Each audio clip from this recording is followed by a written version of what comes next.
It's this sense of urgency and the fact that there's always a notification coming in. Always. You have that one thing at the top and you get that, you just focus, set your timer or whatever, but focus, okay, that one thing, there's nothing else that exists. You have to do the things that make sense for your brain and that keep you personally on track. The tips are there. We do our best. We don't always succeed. You're listening to the Apology Void podcast. Well, today it was funny because we just got distracted, but we are talking about staying focused amid distractions. I couldn't even remember the topic because I was so distracted as we were starting. I hit the record button and you all of a sudden were like, wait, what's the topic? What are we doing? What are we even talking about? And we had said it. We had spent the prior 3 minutes just talking about outlining what we were going to chat about. Oh, no, I can't. Your brain just went, I need this topic, guys. Just saying, this is another topic that I need. I need to do this for myself. We won't be too squirrely today. We'll try to stay like in it. Staying focused. Staying distractions. And there are a lot of distractions happening. Just on a very global and personal scale, I feel like there's a lot of distractions happening. And my to-do list is the same length it has always been, which is never ending. So I can't let all of the outside noise or like other nebulous things or like the big transitions happening in my life distract me when there are things that I can't control. So like we're just putting things in place to stay focused, stay on task, stay in it, stay winning it, doing all the things. Having a dance party. Oh, it's true because, and whether those distractions are, as you said, those global ones, those big ones, or sometimes it's just the really minute distractions that pull us off track.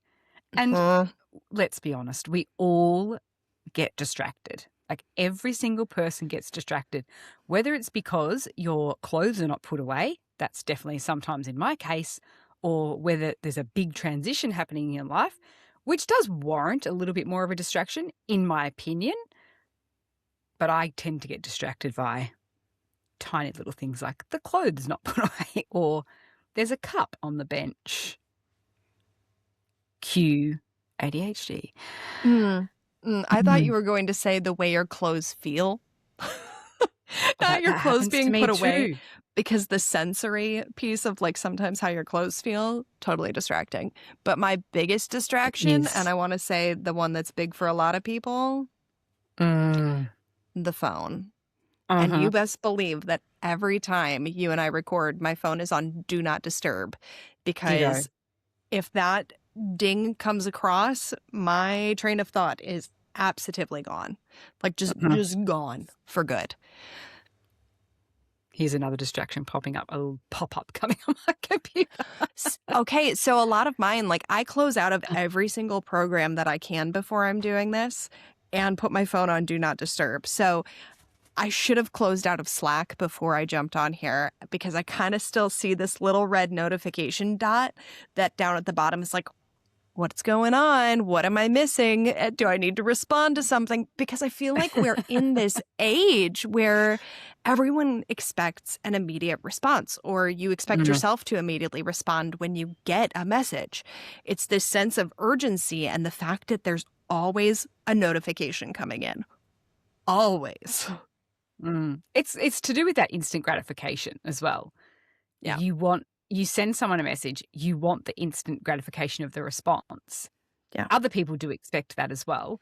I have all my notifications on silent on my phone, and then I just check them because I would do that. It'd be like ding, ding, and I would just look at it every minute. Every time it dinged, I wouldn't be able to help myself because it's just takes you out of the flow instantly.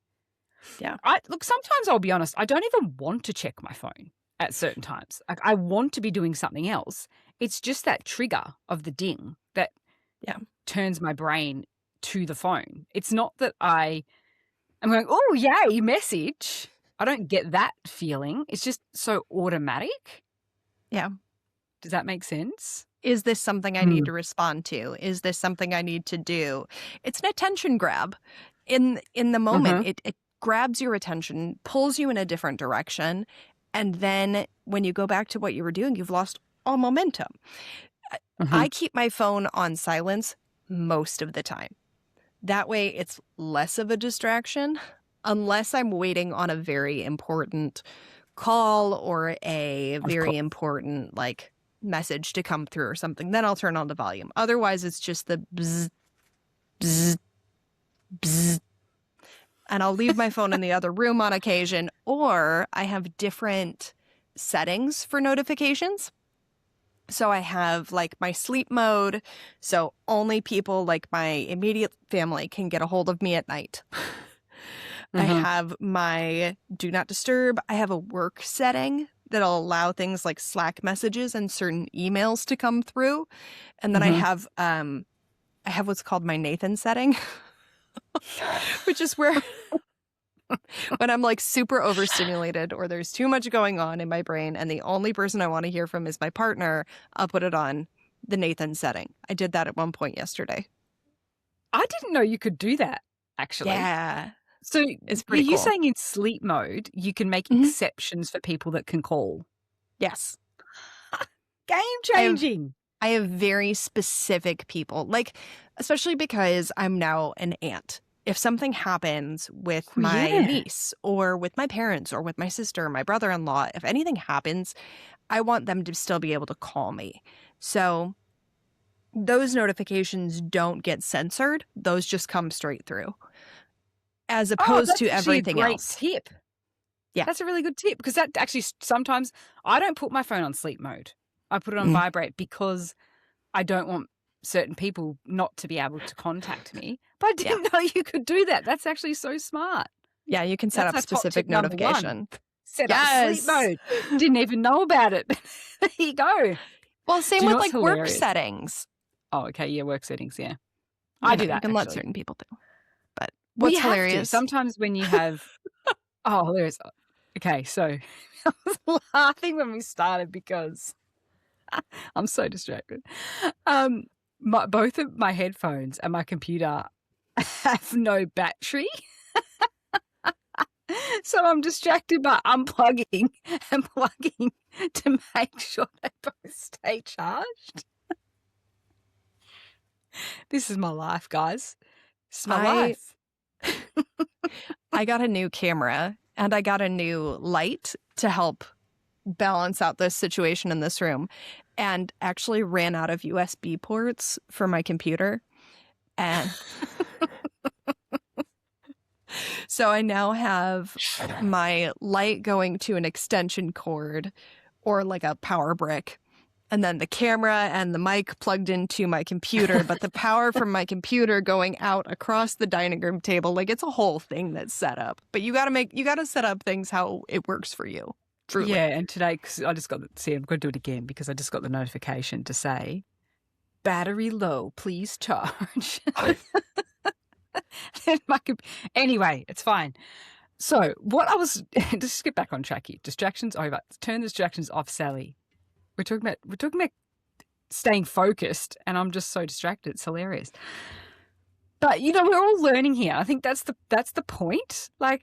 Sometimes when you listen to the podcast and you listen to us speaking, and we sound all like we've got it together, but it's always learning. And I'm always listening to our podcast and getting tips and implementing it myself. A lot of things that you say, I'm like, that's so valuable. Same. And I listen, I'm like, oh, I needed that for me. And anyway, we've spoken that before. Yeah, when I'm editing the podcast. When I'm editing the podcast, I get a lot out of it. I'm like, oh, that's a really good thought. Because sometimes when you're in the moment recording things, you're not always fully processing what's being said because you're just so zoned in. So when you go back and you listen to something, or you go back and read something a second time, you pick up different things based on where you are and what's going on and how you currently need to receive that information. So, Absolutely. And it just shows that all of the personal development in podcasts and reading and all things that we have done over time, that comes out. So it is in our subconscious, and we do practice those things without realizing that we're actively doing it. I think that's very apparent to me whilst doing this podcast.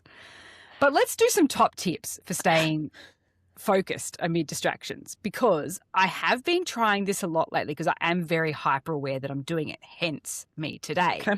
And I'm very mindful that there are a lot of things going on in my life that need to be achieved, or achieved is not the right word because that implies that it's a want. Things that need to be done, or actions that need to be taken at different stages. Anyway, lots of things happening. And I almost can't afford the time to get distracted. Not even almost, I definitely can't afford the time to get distracted. So one thing I've been doing is setting timers. So I set a work block timer. I've been doing 25 minutes. I feel like that's a good amount of time to be able to just zone right in. It's not too long that my brain will automatically switch off. It's not too short that I can't get anything done. So I've been doing 25-minute timer, solid work block. I decide what I'm doing in that time, whether it's emails or messages, or whether it's meetings or whatever it is. I set it there. Then once that goes off, I get up from my desk, I walk away, and I set another 10-minute timer to do something else, like fold my clothes or put my dishes away or go for a little walk around my garden or whatever it is. I set that for 10 minutes. As soon as that timer goes off, I go back to my desk and I set another 25. That's been working quite well. I don't know if you've tried that. It's a really good tactic. That's a really solid way to go about things. And timers have been my friend. It's like gamifying things. So you take things in very achievable chunks and you're like, I can do this 10 minutes. I can do these 5 minutes. I know I can do that.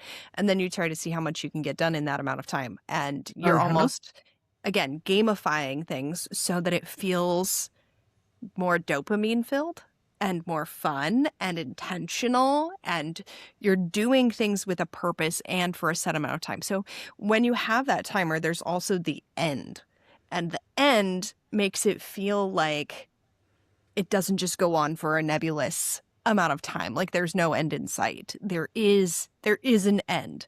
So I feel like that's really helpful for me. I actually used that method yesterday when I was sending out invoices. And I was just like, this just needs to get done. It just needs to get done. It's like data entry. Oh.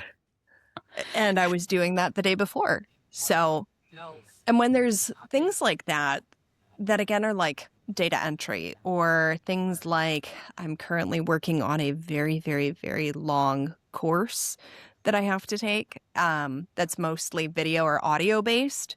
And so I pair those things with other tasks. I'll say, okay, so for this next, 30-minute chunk, I'm going to listen to this, watch this while I go for a walk. Or I'm going to listen to this or watch this while I do dishes, because that keeps my brain engaged, as opposed to if I'm just sitting and listening to something, or if I'm just entering numbers, there's nothing to keep me engaged in that task. So I'm more likely to space cadet off into another world and start thinking of the 19 other things I could be doing with my time. So I try to pair those things together and do it over a very, again, time-limited period. No, and it has been working really well. Something else I've tried in the past, and we have spoken about this on the podcast before, is the to-do list and bringing that one thing up. So for the day. But what you can do is, if your tasks are smaller, so sometimes I don't have just really one big thing that needs to achieve. Like I do have lots of things. So you have a to-do list, and maybe you could set it up that you could fold so you don't have to keep rewriting it, because that's a waste of time. But you have that one thing at the top, and you get that, you just focus, set your timer or whatever, but focus, okay, that one thing, there's nothing else that exists. Get it done, fold it down, then you've got one more thing showing. Fold it up, you know what I mean? And then you just keep going down and ticking off, but it's just in your head it's one thing. Mm-hmm. Have you got a massive to-do list you're about to show me? I love lists. So meanwhile, you're like, and you can write it and you can fold it and then it's one more thing and it's so neat. And to me, that sounds so beautifully organized. Meanwhile, I just have this like sprawling. Stress. But it works for you, obviously. So that's like a brain dump list for me. It's like And a I piece keep of it. art. Isn't it though? Isn't it beautiful? Your list is like artwork. And I would be like, I do have stars next to some things. so that But denotes importance. Correct. Or things that Got like you. I'm avoiding doing that I really need to do. Avoiding. That's a good one. That doesn't even Mm. require a distraction. You just actively avoid it. Well, if you looked closely at this, which I'm not going to give everyone here a close look at this, but No. if you were here in person, you would see that the ones that are starred are the only ones left unmarked through. That happens a lot. We've spoken about So- this book, Eat That Frog, before, I think, too. Eat that frog. Do your biggest task first. Uh-huh. Not always easy.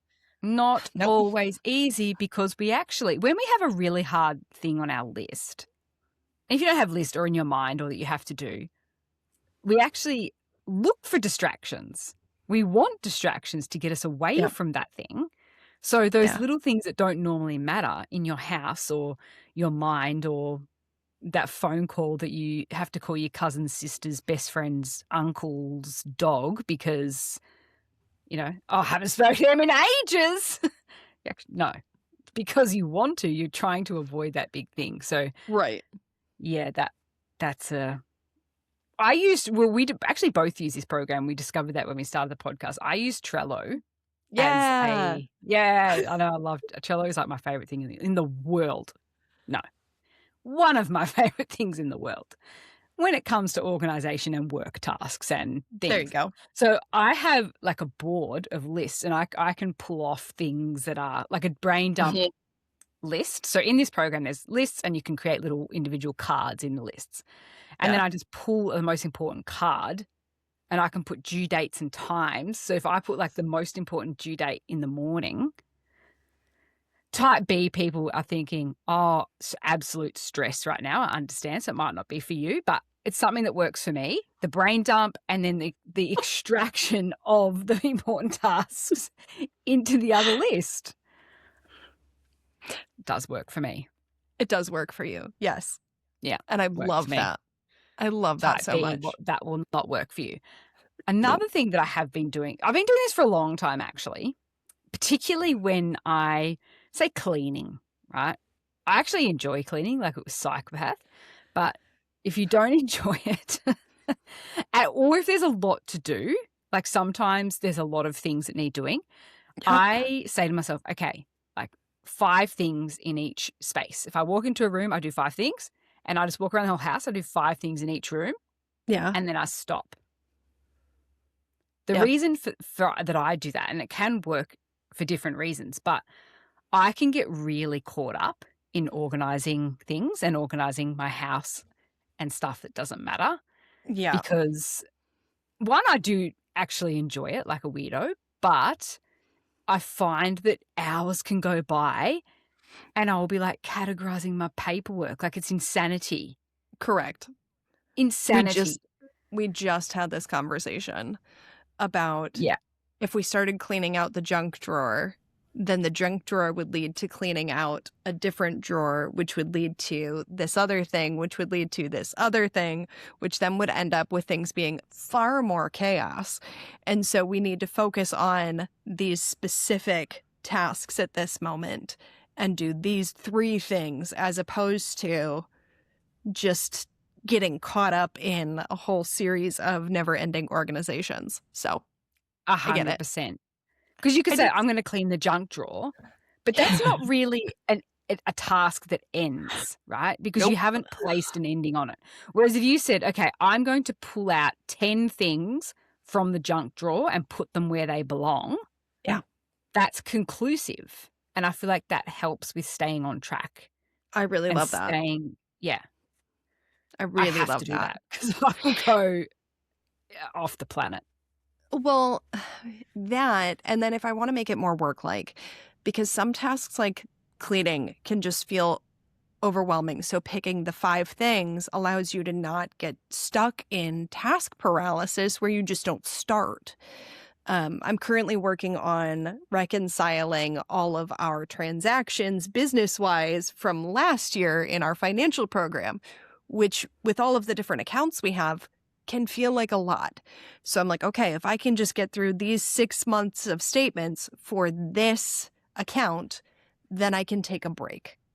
All right, now I'll do the next 6 months for this account and I'll take a break. And so I'll pull up all of the statements and I'll just close them out one at a time, like little ticks, until it's done.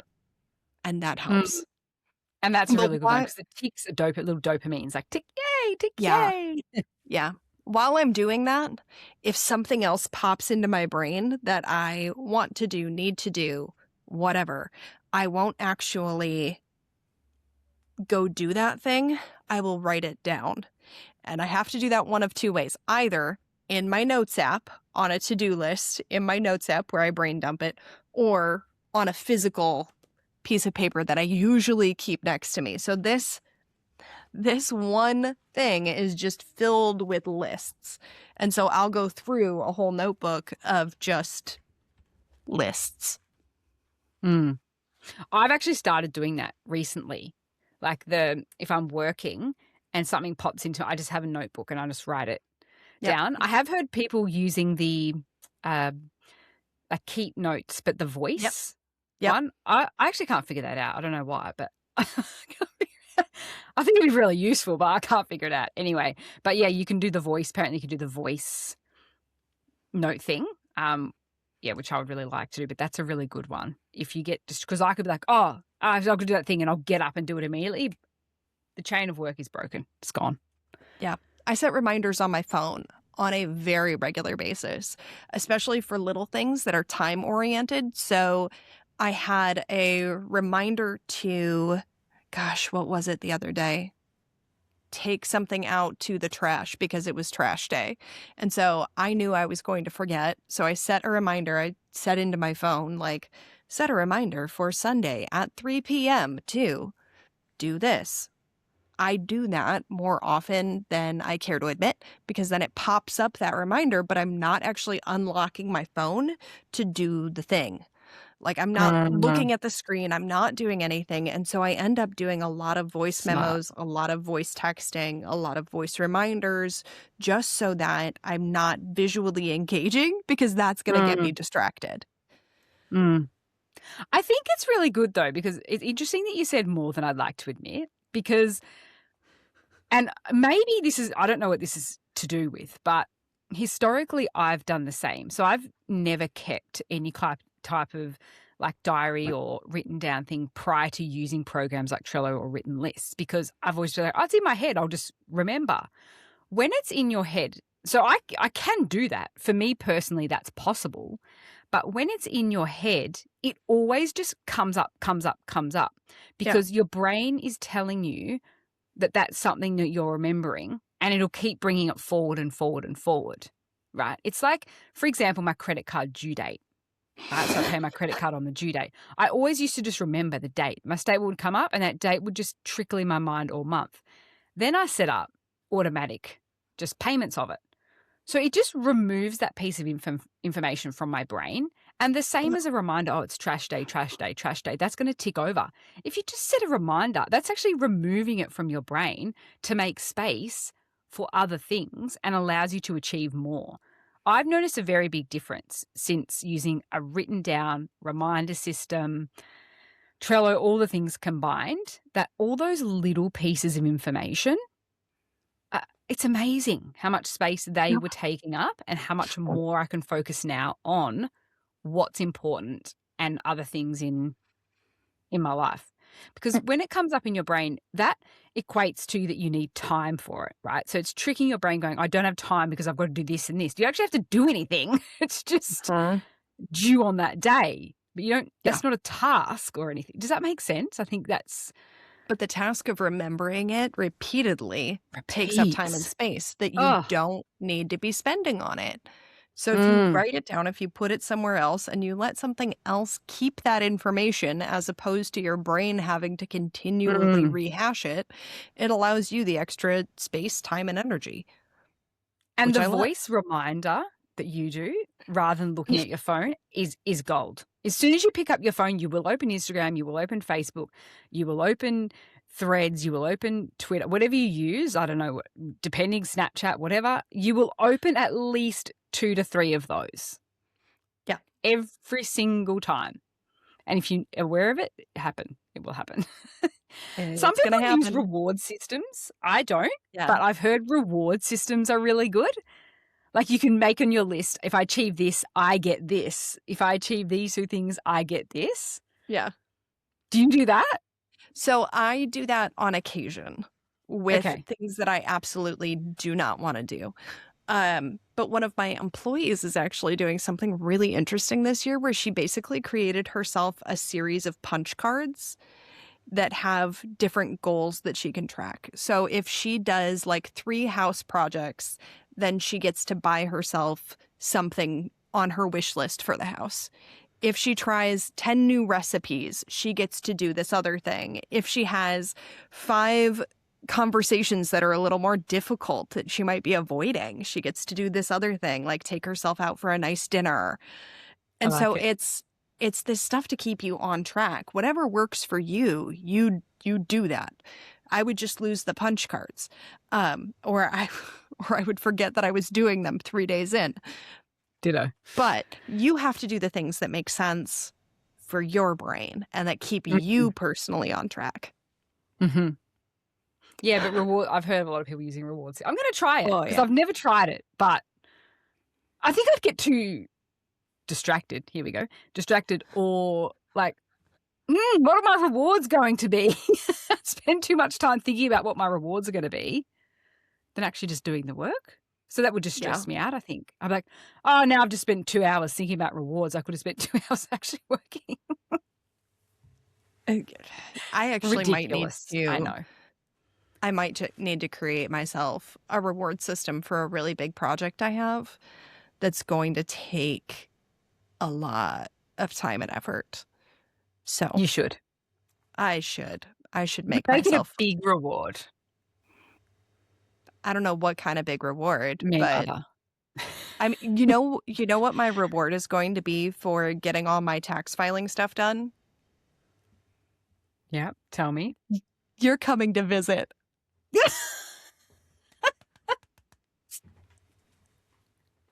Hate to break it to you, I'm coming anyway, whether you finish it or not. But Well, it's got to be done. Maybe I should make that myself. Because my tax is not even done for last year. We're just talking about this during the episode. We have mid-year tax, so we do like 24 to 25, 25 to 26, etc. So our 26 one will be due in June. So we're only Feb. That's not too bad. But mine's not even done from last year. I know, stress. Maybe I should say to myself, if you don't get your tax done, you can't get on the plane. You know, Sal, I could just keep you sitting here at my dining room table getting your things done and we just not go do anything fun. Oh, yeah. So you'd be like, if your tax is not done, we're not leaving the house. There's so many fun things we could do. That's like the opposite. That's like punishment if you don't do it. Maybe that works for you. Maybe that works. I mean, if you don't get the things done, you don't get to go do the fun things. It's like your homework. True. Anywho. So I think there's so many ways, there's so many tips we've just given. I think that's a lot of tips to avoid distractions if you can. Well, avoid is a strong word. We can't avoid. Top tips to minimize, whatever that word is, distractions. You get what I'm saying. Okay. The tips are there. We do our best. We don't always succeed. If you have other tips, send them our way, please. We need them. Oh, clearly I need them. I can't even keep my devices charged. Doing great. It's cool. Well, enjoy the rest of your day. You too. We'll chat soon. Talk soon, guys. Bye. Right, bye.